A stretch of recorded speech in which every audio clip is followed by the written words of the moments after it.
प्यारे बच्चों, इस अंक में हम लोग अपने अब अगले प्रश्न को हल करेंगे। प्रश्न नंबर 5 है। पूछ रहा है कि किसी उत्तल दर्पण की फोकस दूरी ज्ञात कीजिए जिसकी वक्रता त्रिज्या 32 centimeter. Find the focal length of a convex mirror whose radius of curvature is 32 centimeter. तो कल वाले क्वेश्चन की तरह है इसके पहले। तो इसमें जैसा कि हम जानते हैं फोकस दूरी f बराबर वक्रता त्रिज्या r/2 और यहाँ r बराबर दिया है यानी 32/2 आ जाएगा 16 सेंटीमीटर। अब चूंकि ये उत्तल दर्पण है इसलिए इसकी फोकस दूरी जो है वो धनात्मक होगी, उत्तल दर्पण होने के नाते।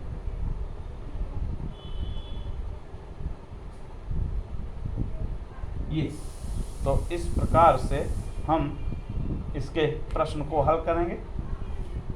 अच्छा, अब अगला क्वेश्चन कह रहा है, क्वेश्चन नंबर 6 हम डाल दे रहे हैं। आप लोग अपने बुक से इसको मैच भी करा लीजिएगा। कह रहा है कि एक अवतल दर्पण के द्वारा किसी वस्तु का बढ़ा हुआ प्रतिबिंब यानी मैग्नीफाइड इमेज, बढ़ा हुआ प्रतिबिंब वास्तविक प्राप्त होता है जब वस्तु जो है 10 सेंटीमीटर की दूरी पर रखी जाती है।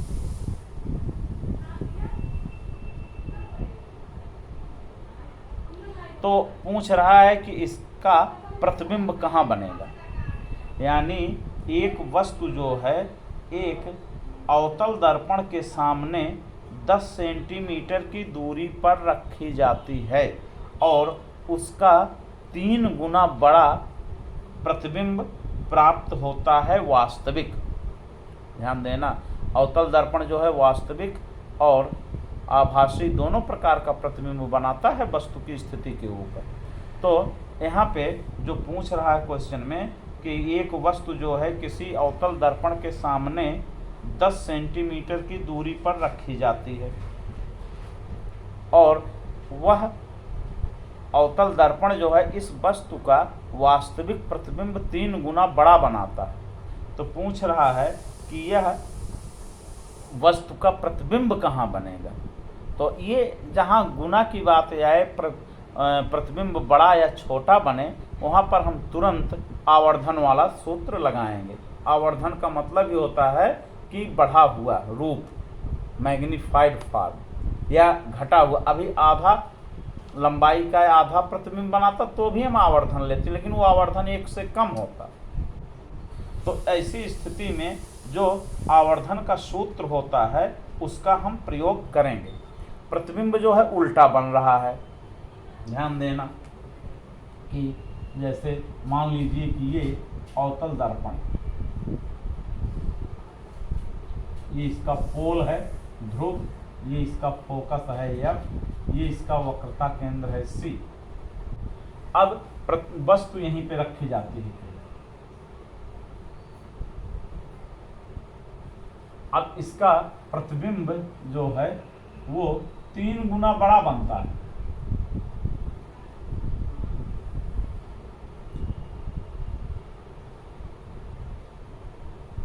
प्रतिबिंब जो है वो 3 गुना बड़ा बनता है। कब प्रतिबिंब बड़ा बनेगा? जब वस्तु जो है वक्रता केंद्र और फोकस के बीच में रखी जाएगी। वो 6 स्थितियां हमें पूरी तरह से याद होनी चाहिए, तभी हम इसको कर पाएंगे।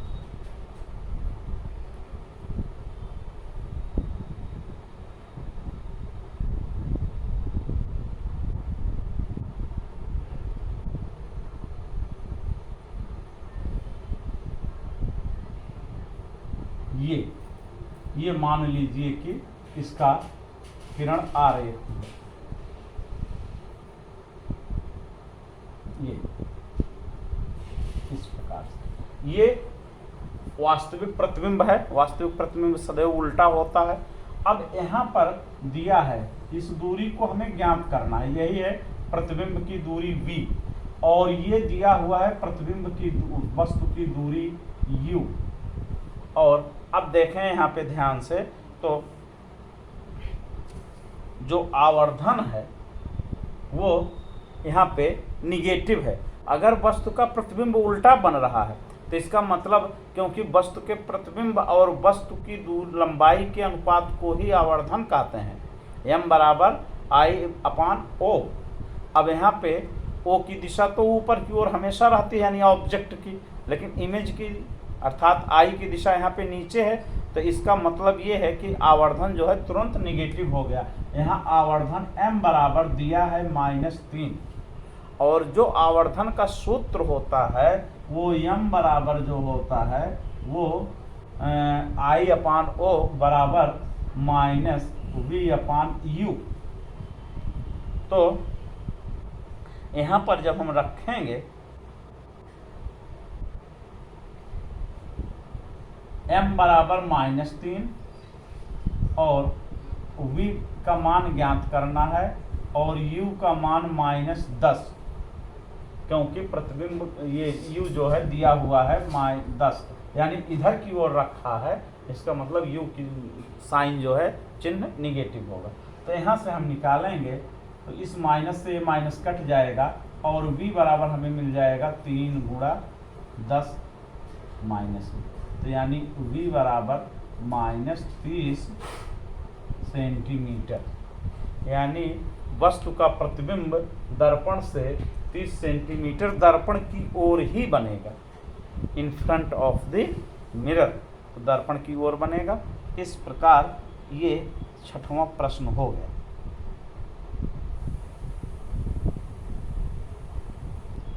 अब 7वें क्वेश्चन की बारी आती है कि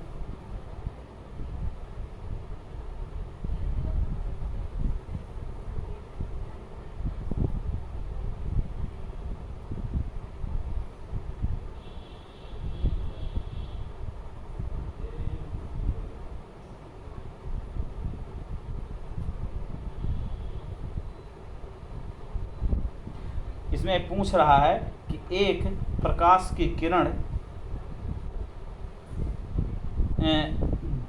जल में प्रवेश करती है कोण बनाते हुए। चित्र इसका कुछ ऐसे बना देते हैं, तब आपको ये प्रश्न जो है समझ में आ जाएगा। 7वां प्रश्न है कि जैसे ये मान लीजिए जल, अब यहाँ पे प्रकाश की किरण कोई ऐसे प्रवेश करती है, ये अभिलंब है, नॉर्मल अभिलंब। तो पूछ रहा है कि अब आपको ये बताना है कि क्या प्रकाश की किरण अभिलंब की ओर झुकेगी या अभिलंब से दूर जाएगी, और कह रहा है कि प्रकाश की किरण जो है वो वायु से जल में इस रूप में प्रवेश करती है, वायु से जल में। तो बताना है कि ये अभिलंब की ओर झुकेगी कि अभिलंब से दूर जाएगी और ऐसा क्यों होता है। तो इसमें हम लोगों को ऐसा जानना है कि जब प्रकाश की किरण विरल माध्यम से सघन माध्यम में प्रवेश करती है तो अभिलंब की ओर झुकती है, और अगर सघन माध्यम से विरल माध्यम में प्रवेश करती है तो अभिलंब से दूर भागती है। इस बात को हम लोगों ने अपने पहले के वीडियो में भी पढ़ा था। तो यहाँ पर तो ये क्लियर बात हो गई कि वायु जो है विरल माध्यम है और जल जो है सघन माध्यम है, इसलिए ये जो है अभिलंब की ओर झुक करके ऐसे निकलेगी। तो इसमें ये है क्योंकि प्रकाश का वेग जो है वो घट जाता है जल में, और जब जल में घट जाता है तो यह, क्योंकि वह विरल माध्यम से सघन माध्यम में प्रवेश कर रही है, तो विरल माध्यम में प्रकाश का वेग तेज होता है, सघन माध्यम में कम हो जाता है, तो वह जो है अभिलंब की ओर झुकेगी, और इस कारण ये अपवर्तन कोण यानी एंगल ऑफ रिफ्रैक्शन वो जो है छोटा होगा इस आपतन कोण आई से। तो ये इसका एक्सप्लेनेशन हो गया। इस आधार पर हम इसके प्रश्न को हल करते हैं। तो अब इसके अन्य प्रश्नों को हम लोग अपने अगले अंक में करेंगे। प्रश्न नंबर 8 को अगले अंक में करेंगे।